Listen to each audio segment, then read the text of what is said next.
저는 이번에 155명 명단 공개된 거를 굉장히 유감스럽게 생각을 합니다. 피해자와 그 유가족들의 의사가 존중되어야 된다 생각합니다. 지금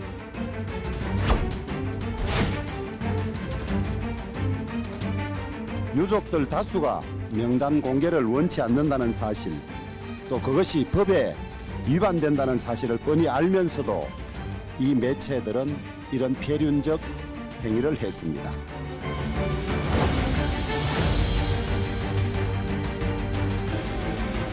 더탐사는 민들레가 훔쳐간 게 아니라면 누군가가 제공한 가능성이 제일 크지 않겠습니까?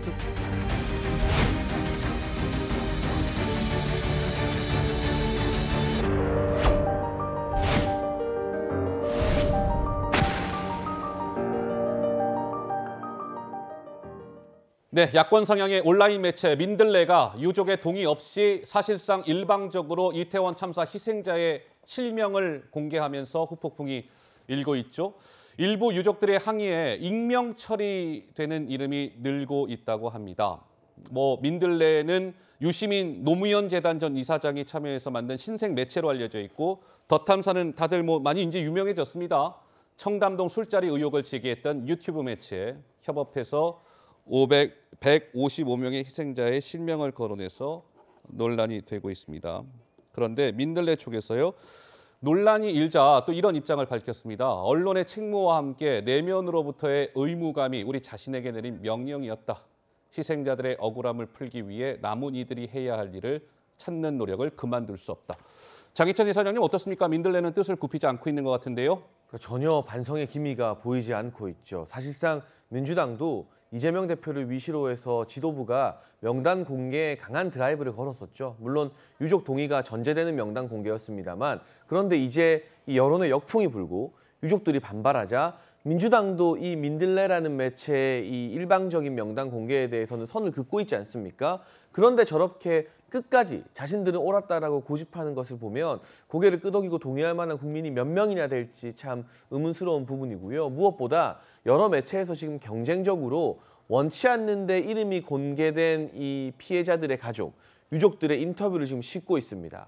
굉장히 고통스러워하고 있고 가뜩이나 가족을 잃은 슬픔 때문에 힘들어하고 있는데, 이런 이 외부의 어떤 사건에 휘말리게 된 것에 힘들다, 혼란스럽다라는 감정을 토로하는 유족들 인터뷰가 지금 많이 실리고 있거든요. 그분들에게 이 민들레나 더탐사라는 매체가 어떤 면목으로 저런 이야기를 당당하게 할 수 있을지 일일이 찾아가서 사과라도 해야 되는 것 아닐지 싶고요. 우리가 정치 때문에 때로는 다투기도 하고 싸우기도 하고 치열하게 정치적 공방을 벌이기도 합니다만, 네. 이 아무 죄 없는 애꿎은 유족들의 아픔까지도 정치적 공방의 수단으로 사용하는 것은 사람으로서의 선을 넘은 행위다라는 경고의 말씀을 좀 이 자리 빌어서 드리고 싶습니다. 어제 또 좀 이런 논란도 있었던 모양입니다. 이제 그 실명이 공개된 유족 가운데 어떤 분들은 이제 민들레나 이런 쪽에 전화해서 왜 이름이 공개가 됐느냐, 삭제를 해달라 이렇게 요청하는 과정에서 민들레 측에서 또 이런 얘기를 해서 좀 논란이 된 모양입니다. 원치 않는 공개에는 죄송합니다. 그런데 성별, 나이, 사진이 없고 동명이인이 많은 이름이라 누군지 특정이 안 된다고 판단해서 공개했습니다. 그러니까 이른바 제가 홍길동이라는 이름을 거론해서 좀 그렇긴 합니다만, 홍길동이라는 이름이 대한민국에 한 명이 아니라 여러 명일 수 있기 때문에 특정이 안 된다고 생각해서 홍길동이라는 이름을 공개한 겁니다. 이렇게 해명을 하면서 유족들이 그 해명을 받고 이거는 유족들을 진짜 두 번 아프게 하는 거 아니냐, 공분을 자아냈다, 이런 얘기도 들려왔습니다. 이런 가운데 떡볶이 먹방이 좀 논란이 되고 있습니다. 잠깐 영상 보시죠. 이태원 참사 희생자 명단 155명의 이름을 공개했습니다. 윤석열 정권에 대해서 민들레와 더탐사가 용기 있는 진실을 세상에 알렸고, 이제 본격적으로 이제 우리가 추가로 오늘 떡볶이가 왔어요. 또 저희 취재한 내용들 추가로 공개하기 전에 전에 떡볶이를 광고 중요합니다. 저희가 엄청난 소송에 시달리고 있고, 오늘 또 저희 보도를 인용해서 게시판 같은 데 썼던 분이 일반 시민분인데 또 고발을 당하셨더라고요. 그래서 그분들도 저희가 도와드려야 되고. 네, 더 탐사 저 세 분은 어쨌든 이태원 참사 희생자들을 추모한다라는 그런 의미로 뭐 명단이 공개된 거고 어쨌든 추모의 뜻을 밝혔는데 저렇게 뭔가 막 웃으면서 떡볶이 먹방을 하는 모습이 과연 적절한 모습이었느냐 뭐 이런 지금 논란이 일고 있는 것이죠. 자, 웃으면서 음식을 먹는 장면도 연출이 됐습니다. 그거 잠깐 이어서 보시죠. 어제 저희 그 양파즙, 적양파즙 또 품절됐어요. 예. 이건 뭐 했다면 품절이라 뭐. 추억의 밀떡볶이에서 만나보시기 바랍니다. 죄송합니다. 라면, 사리 등을 넣어 드시면 하는 게 좋아요. 14일부터 20일까지 그러면 맛있다 이거. 예. 이 어묵도 한번 달짝지근하네. 제가 맛을 보장합니다. 이거 아주 맛있는 떡볶이네요. 하나만 더 먹고 맛있는데 진짜 되게 맛있어요. 맛있어 보여요.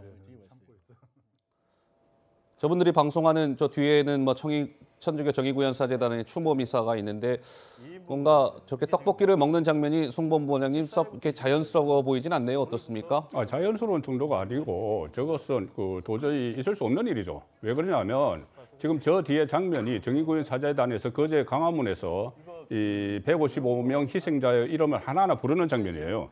그런데 그 155명의 명단을 건네준 쪽이 더 탐사 쪽입니다. 더 탐사에서 본인들이 명단을 건네주고 그것을 부르는 그 한 명 한 명 호명을 하는 그걸 유튜브에서 방영을 하면서 일단 그 시청자들을 쭉 집중을 시킨 거죠. 집중을 시켜서 그 때를 이용해서 뒤에 화면을 그대로 두고 저렇게 어떤 상업적인 저런 모습을 내보냈다면 요즘은 유튜버들에서 뭐 홈쇼핑 비슷한 걸 많이 하는데 또 저런 뭐 음식을 먹으면서 어떻게 보면 웃음을 짓는 이런 것을 내보냈다는 것은 본인들이 명단을 공개하는 이유를 진정한 추모를 위해서라고 이야기를 하거든요. 그런데 그것이 진정한 추모를 위해서 하는 것이라면은 이 명단을 뒤에서 그것 때문에 정의구현사재단의 명단을 건네줘서 한 명 한 명 호명을 하면은 정말 엄숙한 자세로 있어야 됩니다. 그 방송하는 사람들이 엄숙한 자세로 그것을 듣고 있어야 되는데 그 뒷 배경으로 화면을 써서 본인들의 어떤 상업적 이익을 취하려고 했다면은 그것은 순수성을 충분히 의심받을 수 있는 행위죠.